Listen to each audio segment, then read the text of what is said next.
پیغمبر صلی الله علیه وسلم پېشمني کې کجوري خوړلې دي او پیغمبر صلی الله علیه وسلم روژه ماتي کې کجوري خوړلې دي. خیال هم دی که نه؟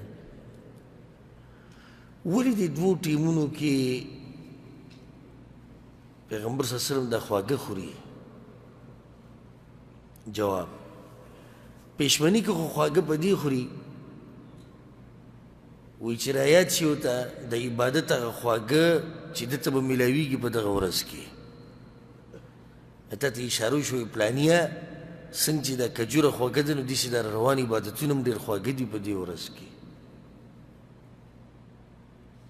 ماښام کې بیا کجوره وخوړه. د دې څه مطلب دی؟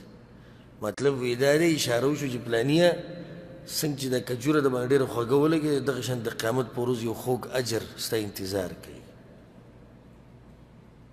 نو د دوو خوږو په منځ کې د عبادت روان دی. یو خواږه سحر کې شو او دویم خواږه ماښام کې شو. الله دې موږ ته د آخرت او د دنیا دواړو دا خواږه نصیب کړي. دې سره